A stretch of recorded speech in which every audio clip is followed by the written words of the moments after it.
О главных событиях дня в информационном выпуске Амшек Шара. Здравствуйте. Ежегодно 21 мая в Абхазии отмечают День памяти махаджиров. Жители Абхазии и соотечественники за рубежом относятся к истории насильственных переселенцев с особым чувством скорби и организовывают различные мероприятия в знак памяти и солидарности. В этом году по причине карантина запланированные мероприятия прошли в сокращенном формате. В них приняли участие только представители руководства страны. Репортаж Амелии Бисмарк. По разным подсчетам, за пределами нашей страны проживают порядка 500 тысяч абхазов. Это и есть потомки тех самых махаджиров, которые были вывезены из Абхазии в 19 веке. Общая история объединяет в себе память о людях, которые покинули свои дома и были обречены на скитание и смерть. События тех дней были настолько драматичны, что написанные по ним книги и театральные постановки пробуждают искреннюю скорбь и могут претендовать на произведения высокого искусства.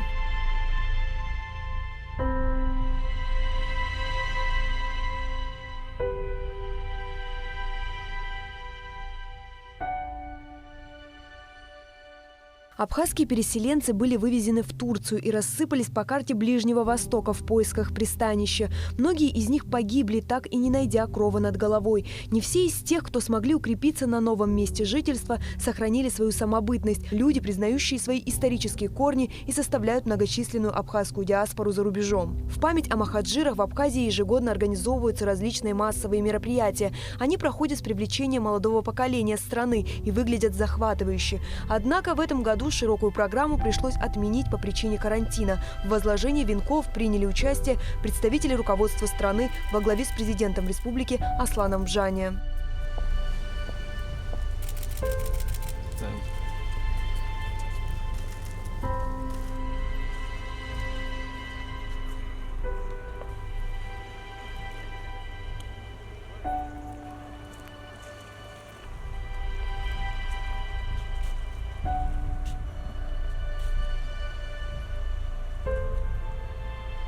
Сегодня, пусть и не в таком масштабе, но все же состоится шествие по набережной махаджиров. В память о жертвах Кавказской войны будут зажжены свечи, а на воду спущены цветы. Амелия Бисмарк, Томас Чиковани, Абхазское телевидение. Президент Аслан Бжане сегодня подписал указ, согласно которому полковник Надар Чичхиани освобожден от воинской должности заместителя председателя начальника пограничного отряда службы государственной безопасности Республики Абхазия. Заместителем председателя начальником погранотряда СКБ назначен полковник Рустам Латипов. Латипов Рустам Эргашевич родился 16 декабря 1978 года в селе Колдахуара Гудаутского района. Закончил юридический факультет АГУ. В 2005 году прошел обучение на курсах по подготовке оперативного ФСБ Российской Федерации. А в 2011 году курсы повышения квалификации в Академии ФСБ России. В органах госбезопасности на управленческих должностях, офицерских должностях с 2001 года, а с 2006 года на управленческих. Награжден нагрудным знаком Министерства государственной безопасности Приднестровской Молдавской Республики. Сегодня Аслан Бжане также подписал указ о назначении председателем Госкомитета по репатриации Вадима Харазия, председателем Госкомитета по делам молодежи и спорта Джамала Губаз.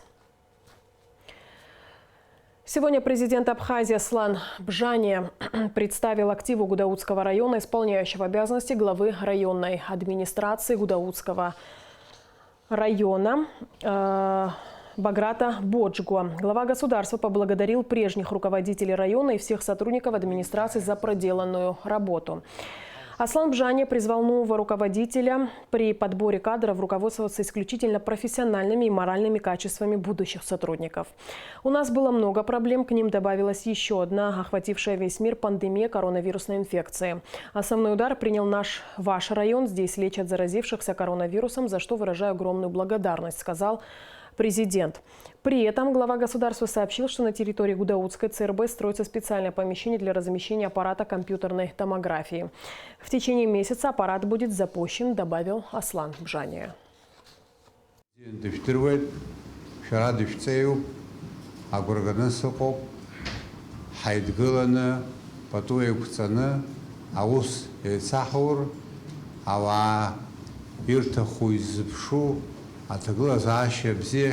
عامل حقويت حا تاو حراس حرستخوب أراوس واز أرايونا نبكار أستوز خوشك سرنوس شيد قلنا شيء وقلنا أوس شويت حق قويت أزكبان حق نقود проблема куратшопаха, проблема кой хамореха хамчпа, яха беха хароб. Уже хасто амта шбот и бзена, яхама за проблема ква итик че проблема гицуртит, убрик хайр сазихан халшо аша чакварата царахачук, и хаха зараб хаб жвеци наркна араяла гет ахтуртача аргылара компьютерный томограф уиза макана хамадзам مزكاونيس على يعجنا بريدر قلت ويخفي проблема أزبر مسارة أزحناكم حبخ عجيل سبوب عبسو وبرتي روخot. Премьер-министр Александр Анкваб сегодня встретился с хиегуменом Гавриилом Виноградовым Лакербаем, сообщает пресс-служба правительства. На встрече речь шла о реставрационных работах в храме 19-20 веков Архангела Михаила в селе Дурипш. Схиегумен Гавриил рассказал главе правительства об истории храма, о том, что предки Гавриила Виноградова строили храм, а благочинные Гудаутского участка священник Иосиф Лакербая и духовенство окрестных приходов осветили храм. Престол был освящен в честь святого архистратига Божьего Михаила. По инициативе представителей духовенства и фамилии Лакербая в 2019 году впервые после разрушения храма было созвано учредительное собрание и избран приходской совет. В ближайшие планы совета после получения соответствующего разрешения входит организация проектных работ по восстановлению церковного построения и прилегающей территории. По словам премьер-министра, инициатива с восстановлением утраченных святилищ должна поддерживаться и народом, и государством. Абхазия – страна с богатой историей, которую надо беречь и способствовать тому, чтобы память духовных ценностей могла беспрепятственно передаваться из поколения в поколение. Строительство и восстановление храмов – моральный долг общества и государства. Это возможность обрести смысл жизни и изменить мир, ведь без духовного роста трудно добиться социального и экономического развития, отметил Александр Анкваб. Закладка каменного храма в селе Дурипш состоялась 28 октября 1913 года. Через год, 28 сентября 1914 года, прошло торжественное освящение нового храма. Первый вице-премьер Беслан Джопуа совершил рабочую поездку в Гулрыбский и Ачимчирский районы, где проинспектировал 2 республиканских унитарных предприятия Министерства сельского хозяйства. Все подробности в репортаже Али Китрапш. В ходе поездки первый вице-премьер осмотрел республиканское унитарное предприятие Министерства сельского хозяйства «Абхазпродэкспорт», которое занимается реализацией сельхозпродукции, выращиваемой в Абхазии на территории России. Объект для хранения и последующей реализации фруктов и овощей был возведен за счет средств комплексного плана социально-экономического развития Абхазии. Всего здесь 12 камер хранения вместимостью до 200 тонн, которые охлаждаются 5 компрессорами. Специальное оборудование помогает поддерживать нужную температуру в камере-хранилищах. Загруженность всех камер в основном приходится на время реализации цитрусовых и плодовых культур. Обеспечить беспрепятственный доступ на внешние рынки, сохранив сельхозпродукцию. Главная задача предприятия «Абхазпродэкспорт». Нам удалось сохранить на должном уровне всю техническую часть. У нас все работает. И я думаю, что в самое ближайшее время, после того, как мы проведем все необходимые совещания, мы, наверное, презентуем отдельную государственную программу. Мы очень сильно на это надеемся, которая позволит нам прежде всего улучшить продовольственную безопасность нашего государства.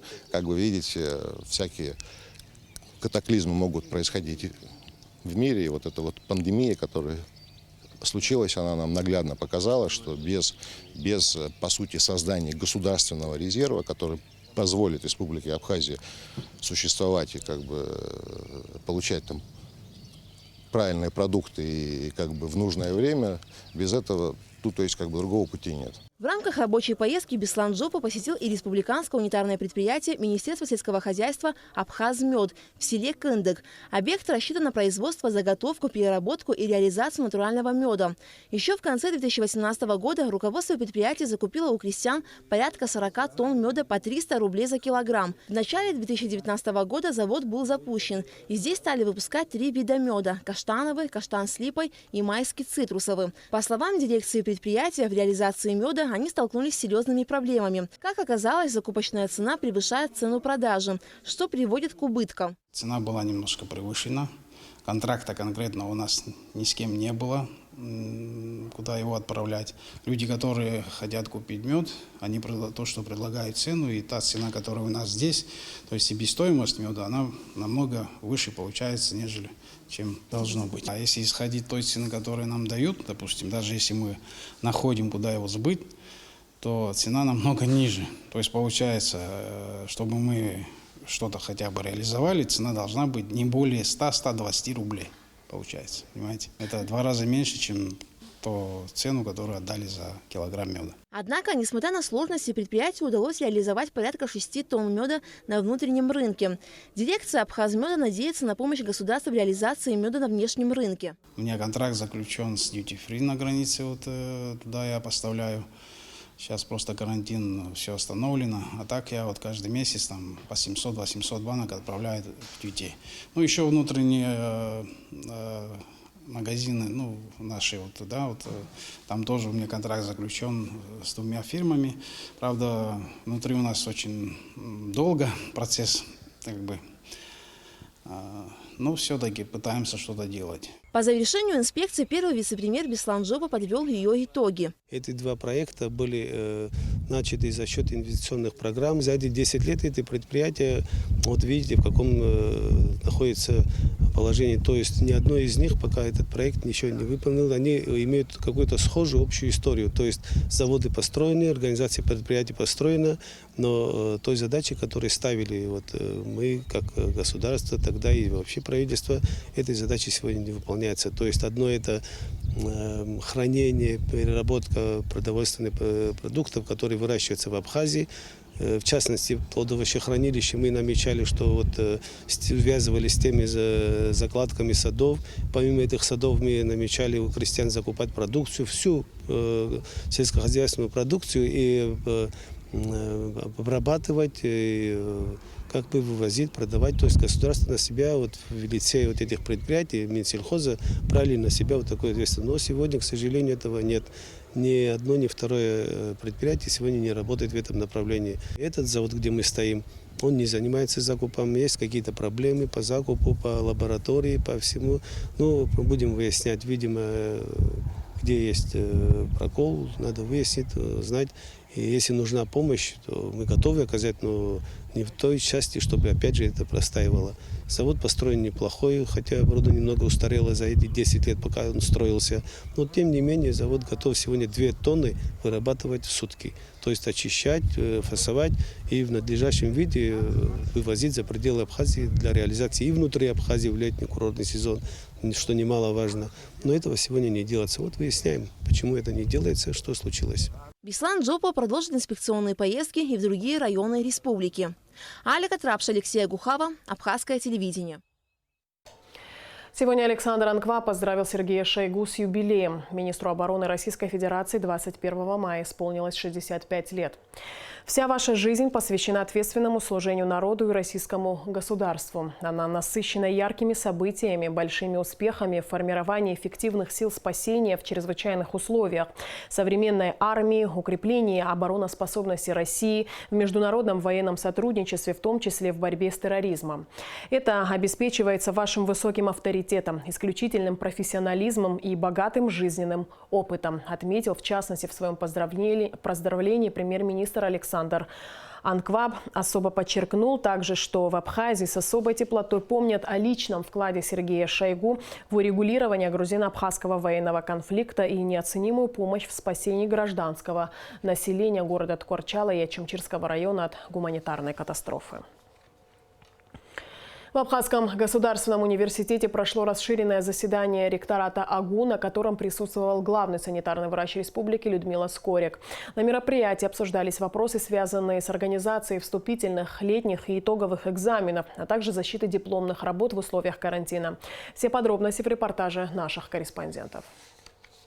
Открывая заседание, ректор АГУ Олег Угварами подчеркнул важность безопасности студентов университета и перечислил ряд новых правил в проведении экзаменов. В частности, в нынешнем учебном году выпускные государственные экзамены не состоятся. Они будут заменены средним баллом по предметам, входящим в программу экзамена.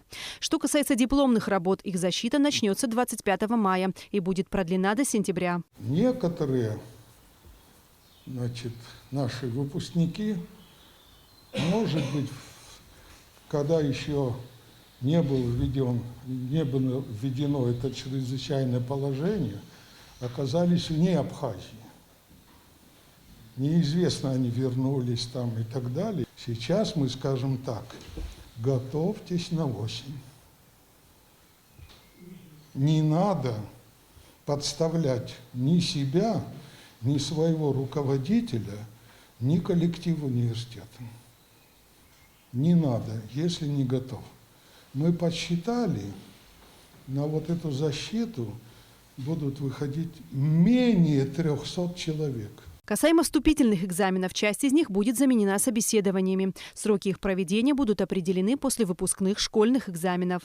Я обращаюсь еще раз к учителям школ, директорам школ, к Министерству просвещения, значит, с тем, чтобы целевые места они нам присылали, заявки на целевые места присылали заблаговременно.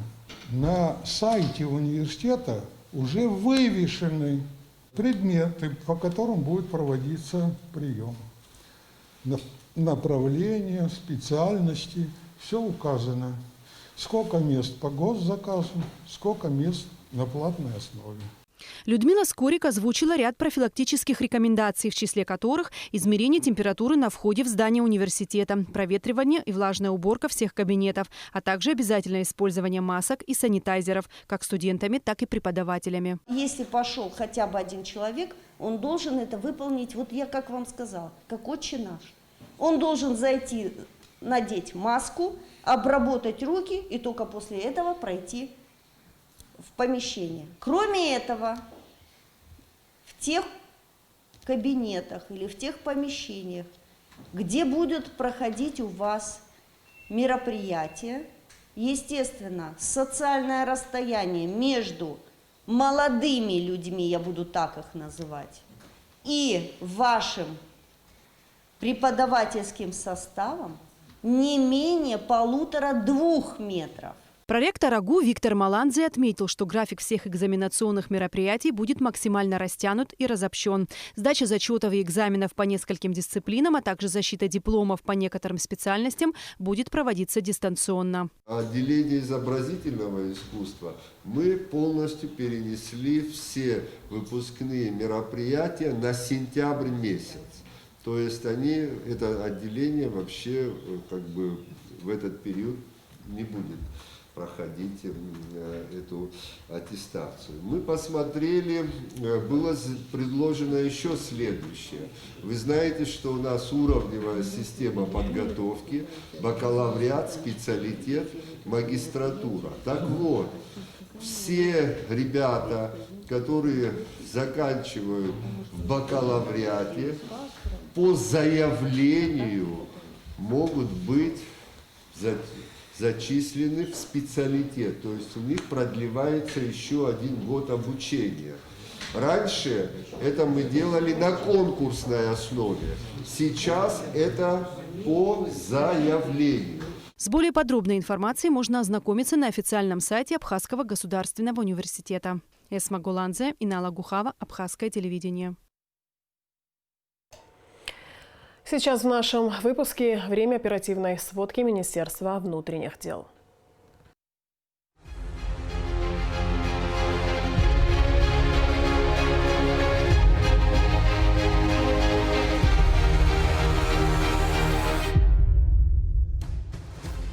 При досмотре женских камер изолятора временного содержания Министерства внутренних дел изъяты запрещенные предметы. В целях выявления, предупреждения и пресечения преступлений, а также нарушения установленного режима в местах содержания под стражей проведен досмотр женских камер и личный обыск содержащихся под стражей лиц на наличие запрещенных предметов. Сотрудниками Управления общественной безопасности и отдела собственной безопасности МВД Республики Абхазия в ходе проведенных оперативных мероприятий изъяты запрещенные к использованию в местах содержания под стражей колюще-режущие предметы, ножи, а также сотовые телефоны и аксессуары к ним. Данные мероприятия проводятся систематически во исполнение указаний министра внутренних дел Дмитрия Дбар о контроле соблюдения режима в местах содержания под стражей. Культурно-благотворительный фонд «Ашана» продолжает свою работу. У 11-летнего Кесола Гинзе дефект пальца в левой кисти. Мальчику необходимо провести срочную операцию в НИИ травматологии и ортопедии Новосибирска. Для устранения дефекта нужно собрать более 370 тысяч рублей. Репортаж Гугут Савардания.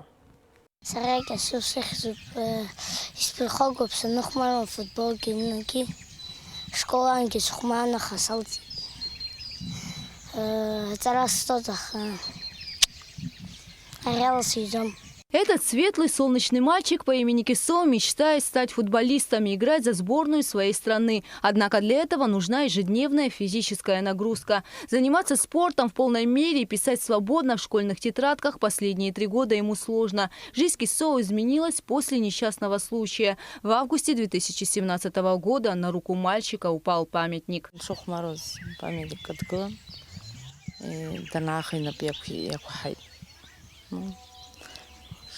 случайно сжалась. Остановили нас по больницах тахкет.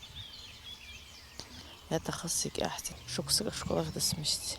Кесо был доставлен в приемное отделение Гурьевской ЦРБ с ушибленно рваными ранами и переломами ногтевой фаланги 3 и 4 пальцев, где ему была проведена первичная хирургическая обработка. При поступлении решался вопрос, сохранить пальцы или нет. Но при консультациях все-таки приняли решение сохранить, потому что ребенок все-таки как-никак и возможность дальнейшего лечения за границей все-таки рассматривали. А вот финансовой возможности дальнейшего лечения за границей у семьи Лагинзе нет. 11-летнему Кесо необходимо провести срочную операцию по устранению дефекта пальцев левой кисти. Мальчику готовы оказать необходимую помощь в НИИ травматологии и ортопедии Новосибирска. Стоимость операции порядка 372 тысяч рублей. Многодетная семья Лагинзе, в которой 7 детей, не в состоянии оплатить дорогостоящее лечение. Отец – ветеран Отечественной войны народа Абхазии и по состоянию здоровья работать не может. Единственным доходом является пособие, которое семья получает за каждого ребенка. Болезнь ребенка – это тяжелое испытание для каждой семьи. В этот момент ни о каких других благах речи быть не может. Все возможности семьи направляются на лечение ребенка. Тяжело даже представить себе, насколько это тяжело может быть, в особенности для многодетной семьи. Но сейчас нет времени что-то откладывать, чего-то ждать, потому что помощь необходима именно сейчас. Потому что в детском возрасте можно сделать максимально для того, чтобы последствия этой травмы были минимальны, и ребенок мог в дальнейшем продолжать здоровую, счастливую жизнь. Мы все в нашей жизни стремимся к чему-то, что-то построить, что-то приобрести, заработать. Но каждый, кто имеет хоть какой-то жизненный опыт, он начинает понимать, что это все абсолютно никакого значения не имеет. И в последний день нашей жизни никто не будет судить о нас, о том, на какой машине мы ездили, или какую должность мы занимали, или сколько денег мы заработали. И единственное, что остается на нашем счету навсегда, это наши добрые дела, наши добрые поступки. Поэтому я призываю общественность, призываю всех своих друзей спешить делать добрые дела, поддержать этого ребенка сегодня, когда эта помощь ему необходима.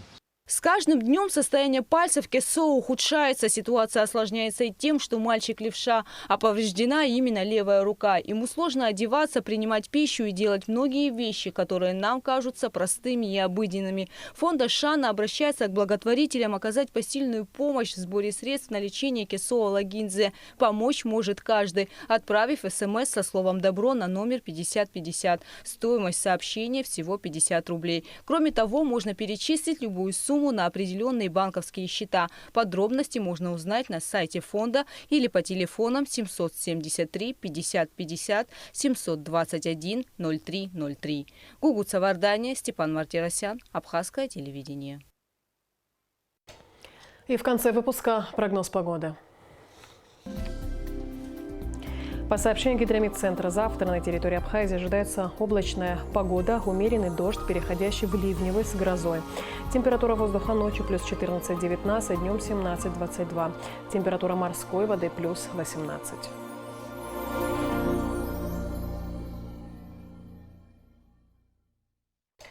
На этом наш выпуск завершен. Всего доброго и до встречи в эфире.